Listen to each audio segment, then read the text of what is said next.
Salam, Marwa. I'm so happy to finally meet you and give light to this film that I think is beautiful and courageous. Being from Sudan myself, um, I know what it's like, and I know exactly the time we were making the film, how difficult it was just to be a filmmaker, forget women, forget someone who's trying to cover any kind of topics that are difficult to talk about even in regular society. So I am very, very appreciative and very proud that you were able to tackle some of these things. Um, my first reaction was emotional, just because I think it is always interesting to see ourselves on screen, no matter who we are, somebody that represents us, but to see this all-woman cast basically, but also knowing that you were behind the lens and just seeing these issues tackled, I think was amazing. So I'll give you the floor to just talk a little bit about the film. I know you've had an arduous journey making it as well, but if you want to just kind of tell me a bit more about your point of view about the film and what it means to you. First of all, I'm really happy and flattered to be here, and it's for me it's really special that you, Sarah, are the one who moderating this. We have been in contact for I don't know how long, and Yes. it's been really great thing to be able to talk about the movie with you, and being part of the African Film Festival in New York. It's such also a great thing. So the movie Khartoum Offside journey started many years ago now, almost 5 years ago. And I tell you a bit how I came to the movie. So me myself, I was studying chemical engineering for years. And my parents didn't really like the idea of studying art or making movies. So starting from that point, that I needed to really being rebellious is something I needed to do myself to be a film director. Right. So it was not something I easily gained. It was something I fight for. So wherever in life I meet someone who's fighting to just be, was fighting to realize a dream, or to I think it's not a dream. I think it's the right to be the best version you are. Right. And in this quest, I quit chemical engineering, and then I studied cinema. I had to support myself. I needed to leave the house of my parents. I needed to be independent, very young. And all that made me the one who would do anything and everything to give the right, give the voice to those amazing ladies in the movie. Because I would be dishonest if I tell you it's only a movie and it's only about football, or it's only about women in Sudan. Untrue. It's about me. It's about many amazing women who were supporting me in my journey to be the one who's talking to you now. It's about the right of speaking up, the right of being wherever, how poor we are, how powerless we may seem, how difficult our life may be clear for other people. But for us, it's still, we have this margin of we can do it.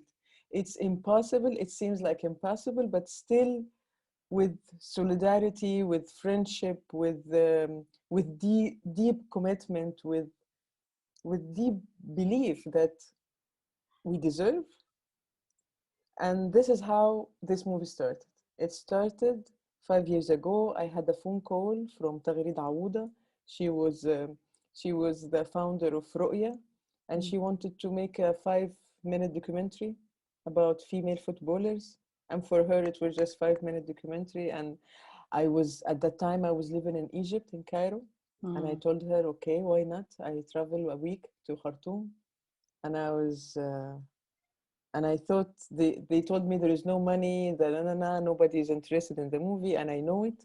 I told them no, no, no, not important for me, because I was working as assistant director in Egypt, and I could handle the thing. But I went there, I met the ladies,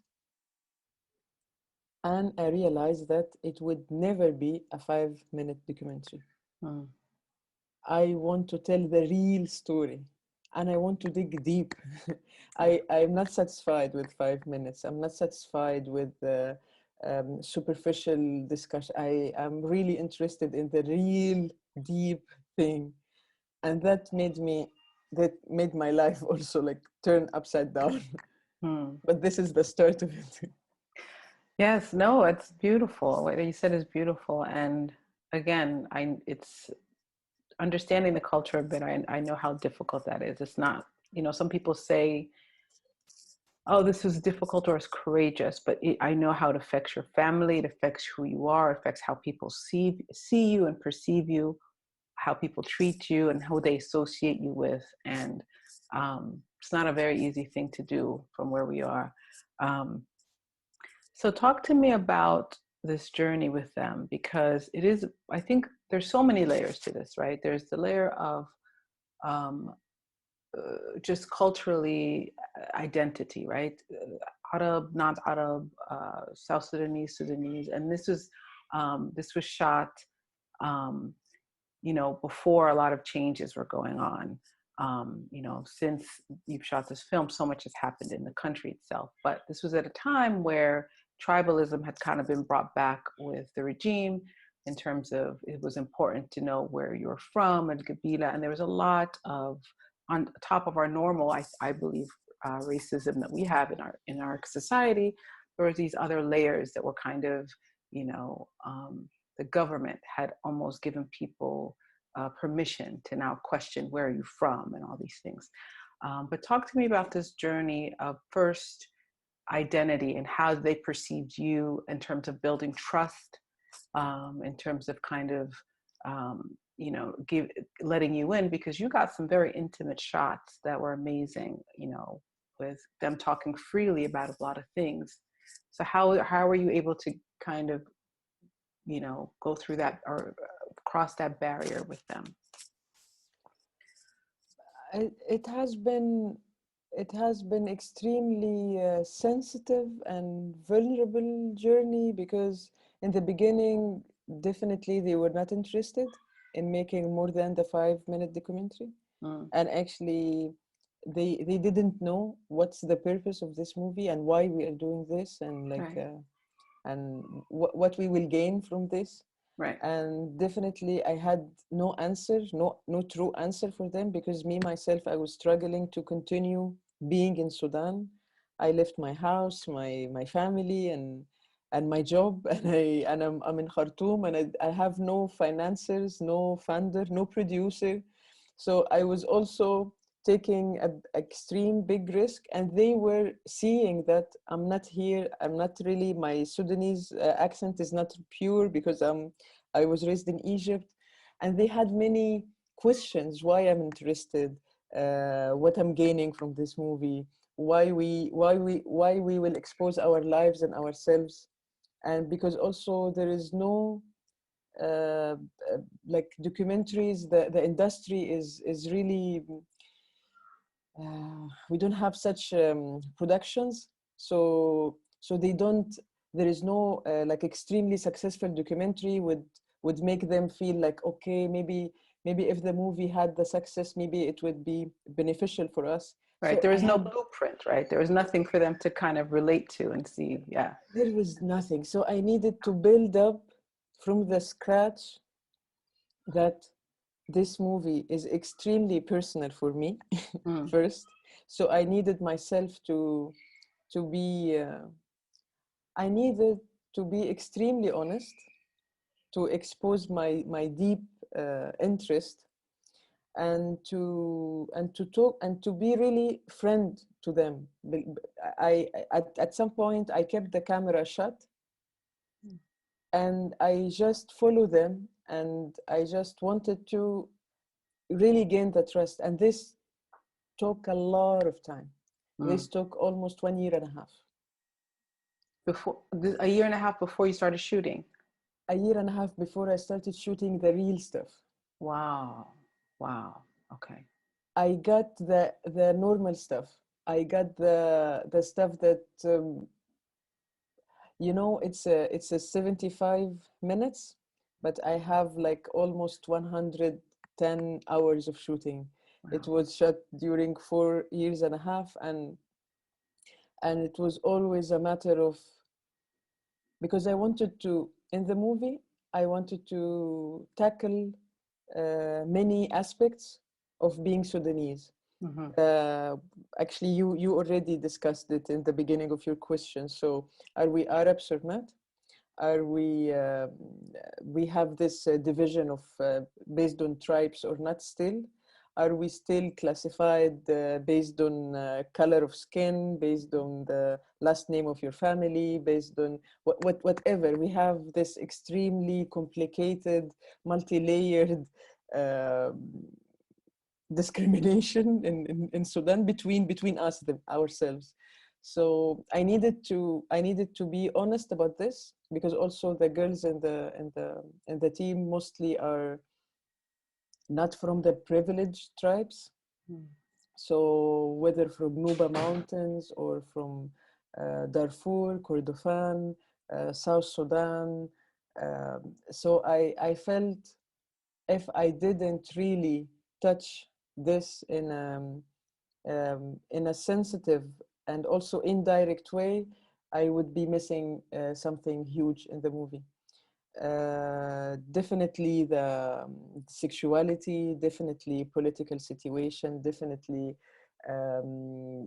inequality, women, men, religion, all this. I wanted to tell a story about Sudan, this this obstacle that I have, as I have this identity also questioning. I've been always questioning myself, and the movie was my way to tell all the people who have been asking me if I'm truly Sudanese or not, that right. You know what, I am.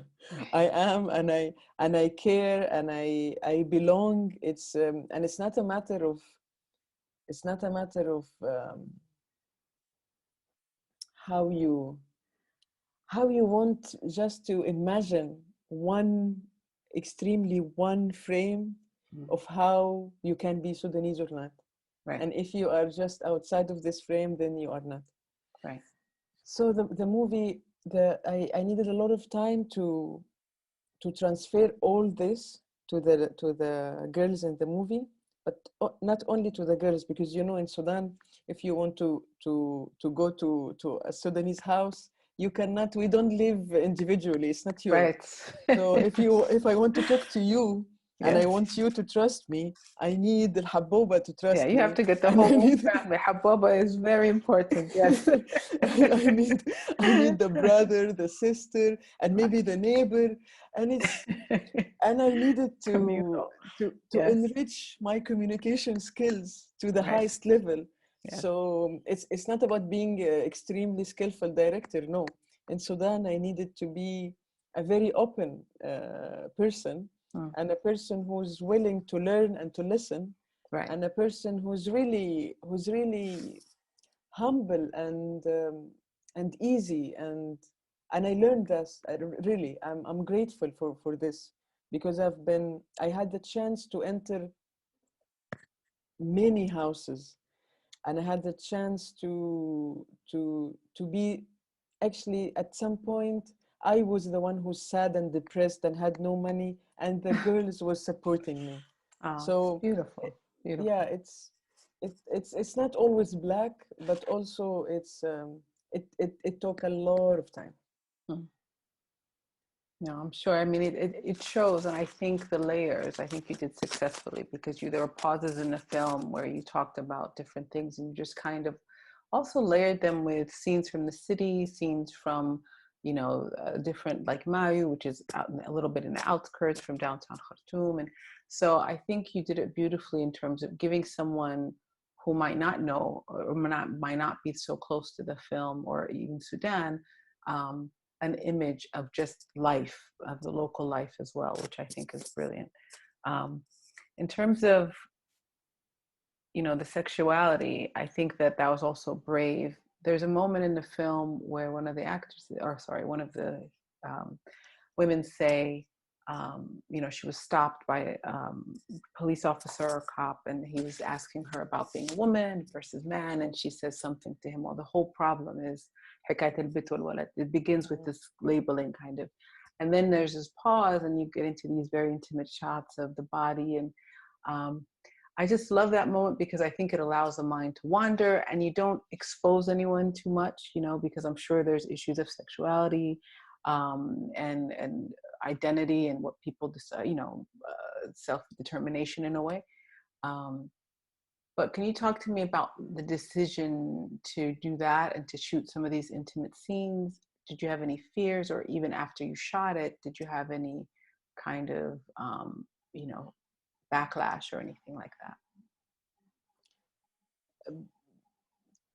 Actually, this was one of the, I was betting on this scene. I actually, I disagree with my co-producers for this scene. And I took a lot of risk, but for me, because for me, it's just part of the big risk of the whole journey of the movie. Right. And I thought, you know, it's not an option now to step back. For me, I need to be really fearless with this. I need to go to the limits that I'm allowed to, but also to take the audience with me a little bit further than what they would expect. Right. That I would try to be as discreet as possible, which I tried. Not for me as a film director, I for me it's different, but because I'm making a documentary, so I am also, it's not my own fiction story. I am also affecting the ladies in the movie, and I wanted to protect them, and I wanted them to feel secured in the movie, that I am not exposing them in a way. But still, I asked them that I wanted to do this, and this would be part of the movie, and I want your permission that you don't mind. And I was glad that, first of all, they didn't mind this. For me, I wanted to express. Actually, I saw this image while Hinda was talking to me, while she was telling me the story.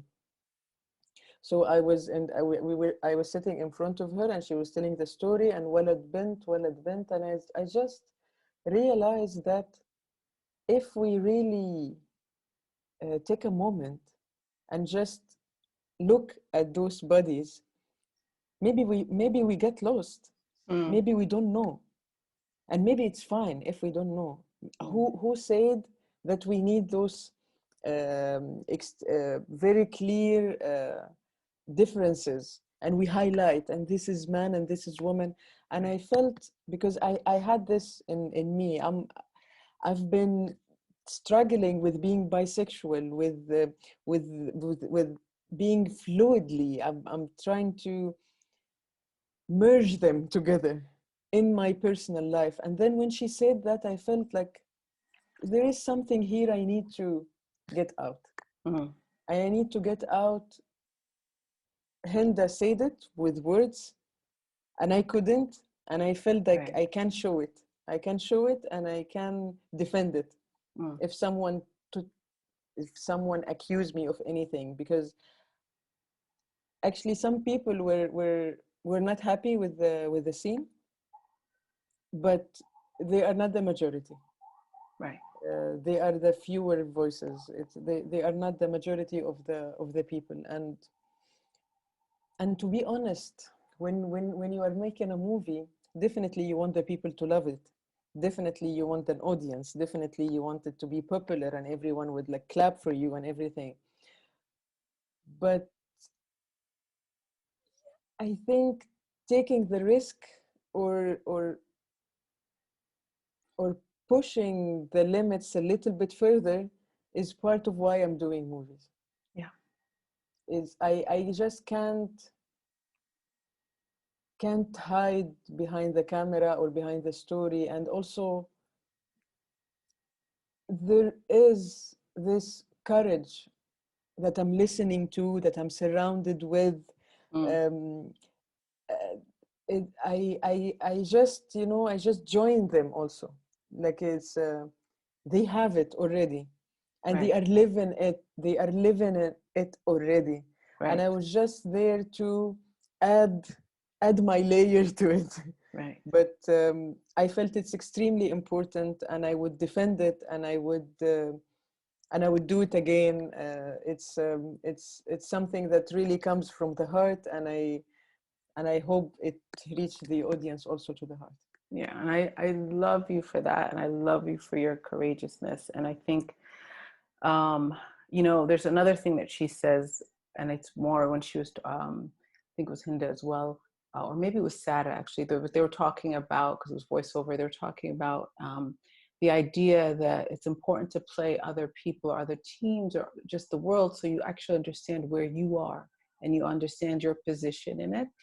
And I think in terms of this idea of movements and evolution and just kind of awakening, again, I commend you for being honest and being honest to yourself and to them, because I think a lot of times filmmakers take, right, what they want and they don't give back and they don't always sacrifice as much. And I'm sure for you, it has been a very difficult thing, but I think you produced a very honest film.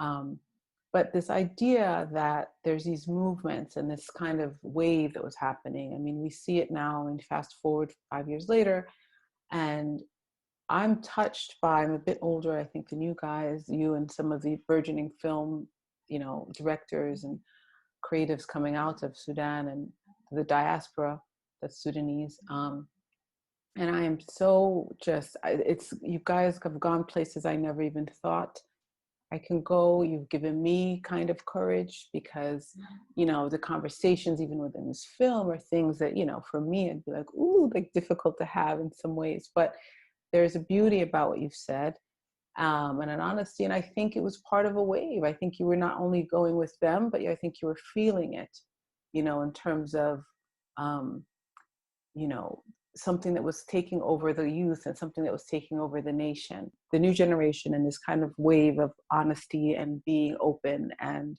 I think because, and this is my own theory, but I think a lot of this is because there was such a numbness, there was such a distraught feeling, especially when I'm coming from the outside and go back to Sudan. We are the lucky ones. I was one of the lucky ones who was able to, you know, leave, and I come back and forth. But I've seen it in a whole generation, you know, this kind of, this Sudan, like just this lack of ability to move within your own country, to move within your own self, to kind of express what you wanted.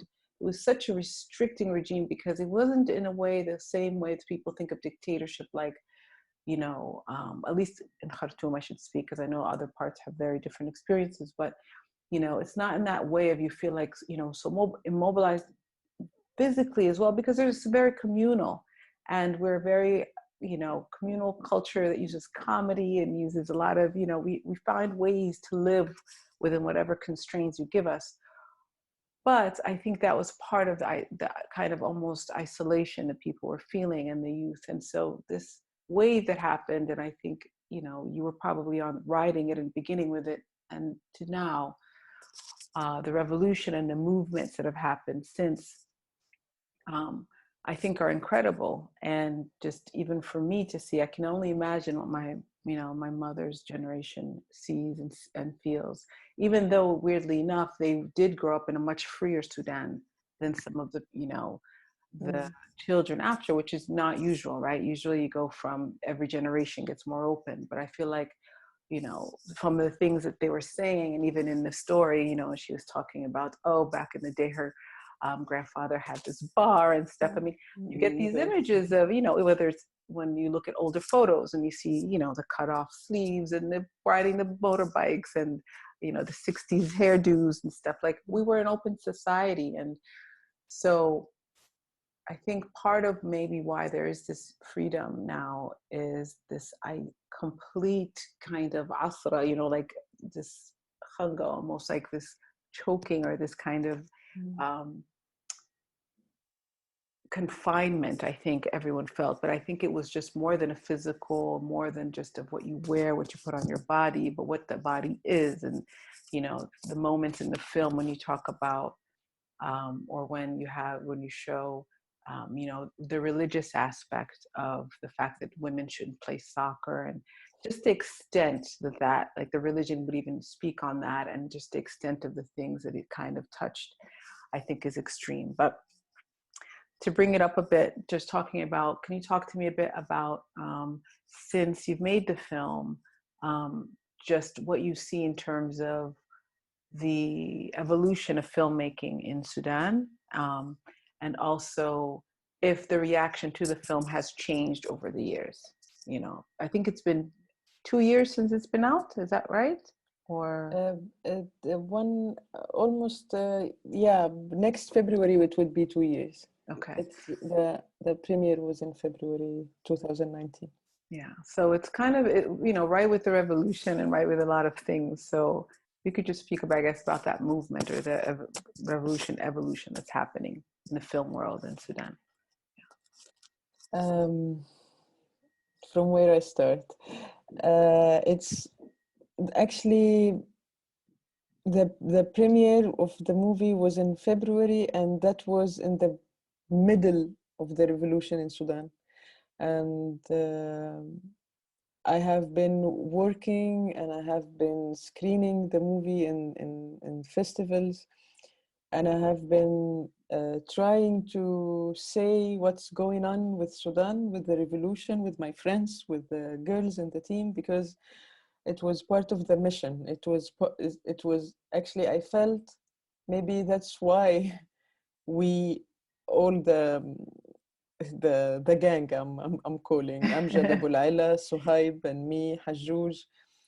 I believe we have been lucky and also responsible. So it comes with a lot of responsibility that we have been out there speaking about our movies, but also speaking about Sudan and speaking about what's really happening, what's really going on now, and what's been changing. And this, to be honest, was with a really big responsibility. Why?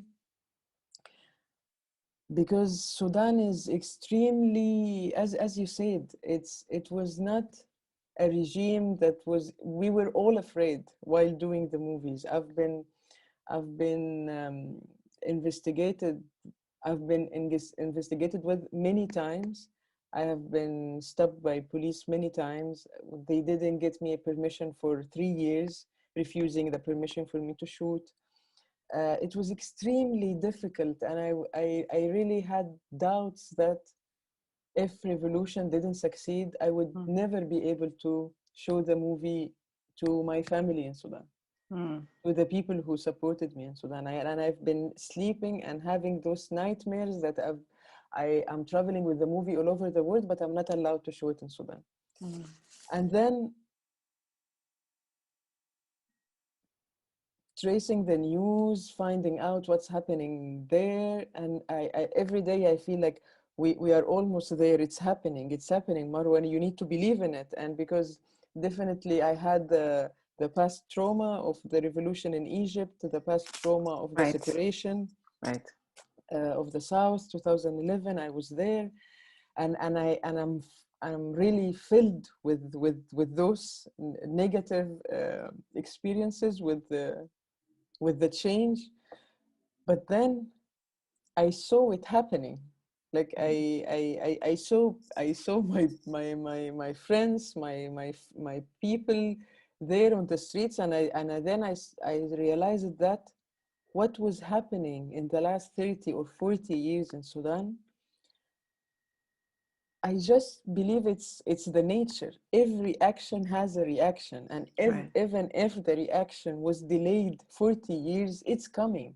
Maybe not my generation. Maybe I will not live it fully, but at least at least we didn't lose hope or faith that we deserve to gain our dignity again, to gain our lives again.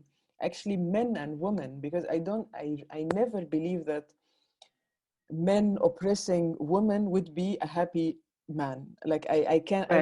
I cannot see this at all. So I believe even if they seem powerful, even if they seem have loud voices, stronger bodies, whatever, but it's never healthy. It's never really balanced. It's never really satisfied. So watching women standing in front rows of the revolution, watching men respecting women in the revolution, watching this extremely utopia Mm. image of Sudan was definitely my fuel to continue to screen the movie and to make a plan to screen the movie in Sudan, in the streets of Sudan, because now I feel like I have superpowers. The whole country You do, yes. is on revolution, and Right, we can do it. And that's how it worked. That's how I managed to screen the movie in Sudan, and to feel this life, to feel this. right, The people are waiting, they are craving movies. They want to see themselves in the screens. They are done with the Indians. They are done with all these commercial movies in Afra or whatever. And when they hear about, wallahi, there is a Sudanese movie and won many prizes and travel wherever, definitely we want to see. And right. and this was an extremely big surprise for me. I didn't expect it at all. I thought people just forget about cinema, and I will find 10 people in the small hall, and that's Right, it. right. But I was definitely shocked in a very positive way. No, that's beautiful. And it makes sense, right? It makes sense as you're awakening. You want to see images of yourself, and even before, but I think you're right in that um, there's been a huge shift. And I think, and I even think with social media, I mean, I remember, as early as, you know, 20, like 2010, 2012, a little after, just shooting regular photos in the street. And not only from cops or policemen, but people themselves were like, what is this covering up? But I think with the emergence of social media, I think with the emergence of from the beginning on Face or Facebook and all these other things, people have changed, and so when you are on the street, you are shooting, it is more of like oh, hey, versus Mm. Yes, for more, for yes. some, not everyone, but there's just a different relationship, I think, to media. And I think there's a different relationship now that because of the internet and because of other things to like, wow, like where is our place? I see other people. Where are we in this Mm. conversation?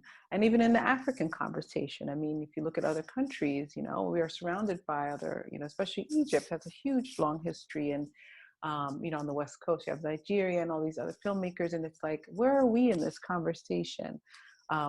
So I think it is very important to have these, and the best of luck to all of you, the gang, as you call it, who are doing some amazing things, and the world is receiving it.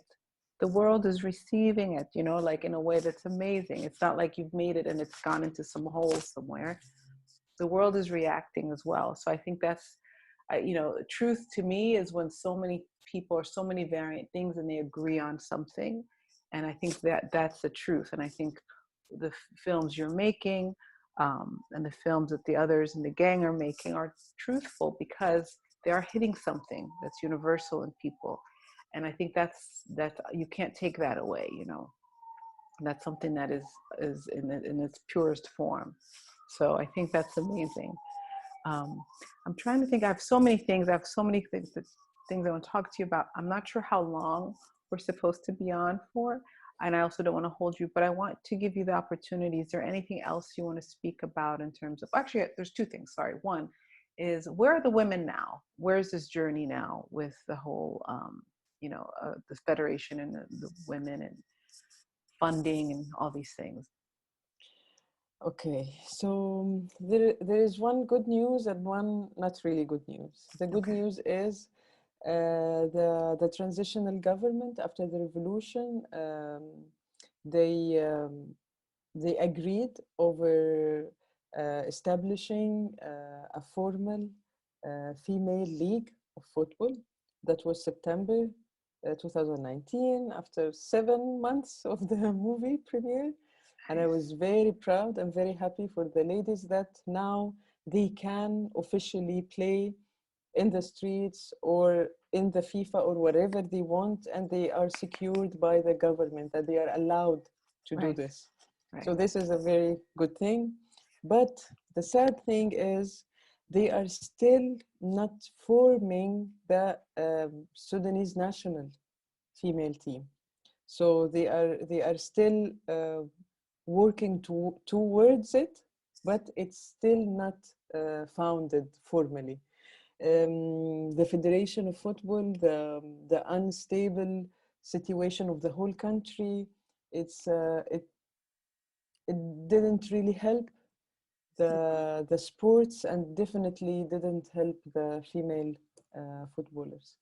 Mm. But they are still playing, they are still training, and actually two of the ladies now they are training uh, training other younger generation of Ah, that's beautiful. Sudanese female. Yes, That's and beautiful. this is really they are still hopeful. They Right. still, even if it's really unfair and difficult journey, but they love it. It's how they survive life. It's how they cope with its difficulties.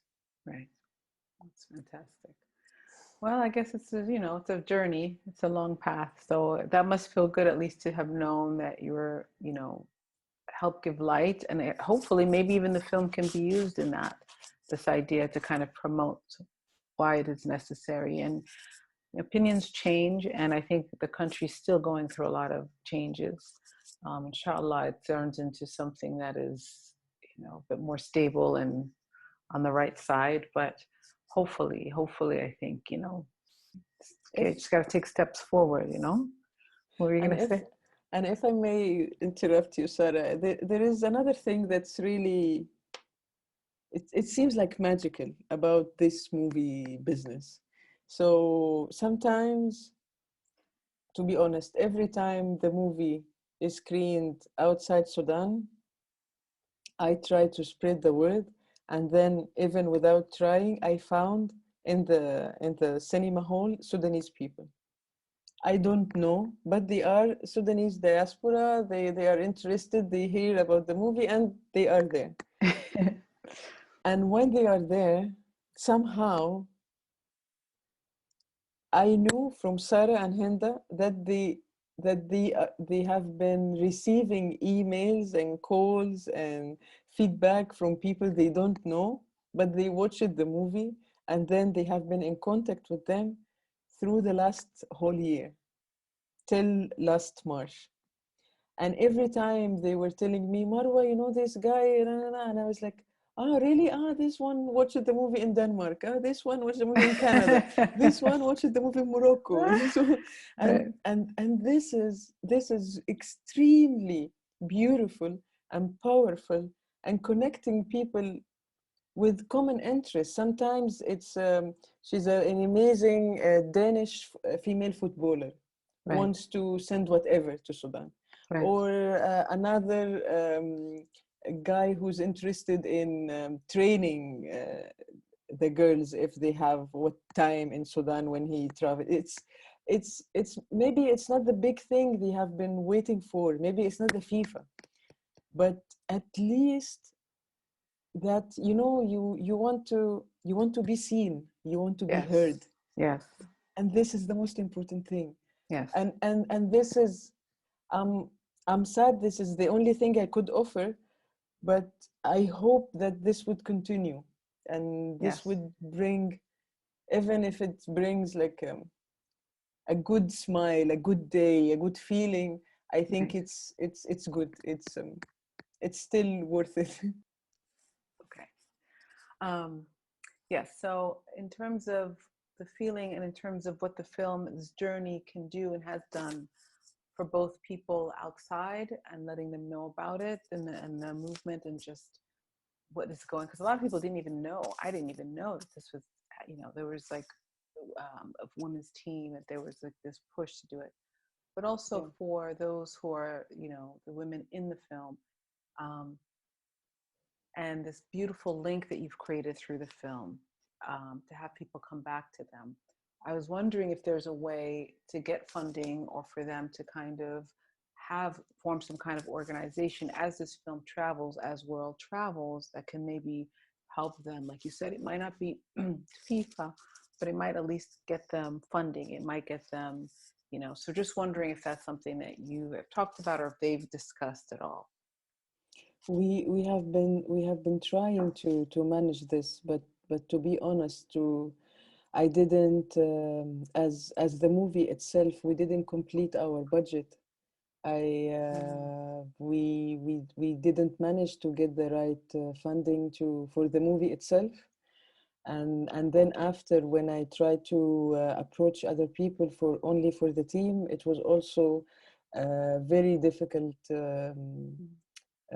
journey, and I was already, working on the movie as a producer, director, camera person, so I was already overloaded with the movie.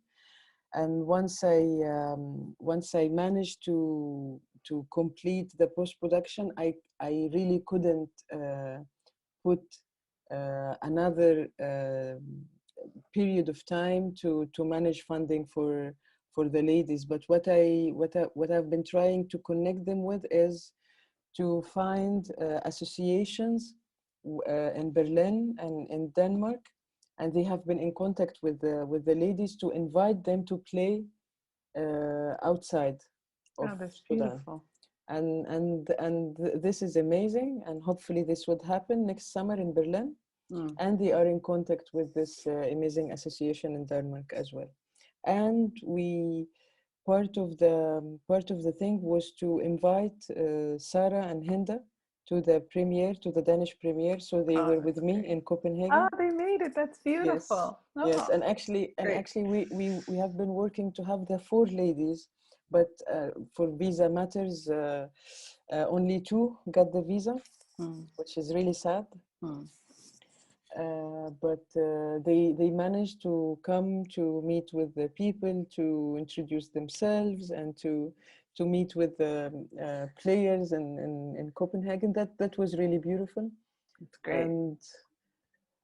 But yeah, I sadly I couldn't do more, because the journey of the movie itself was really tough, and it was difficult to produce the movie.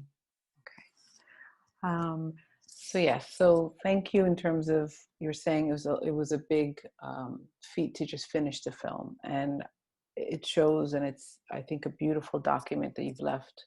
That's, in a way timeless, because it just captures a moment that was a beautiful moment, and hopefully there's more good news.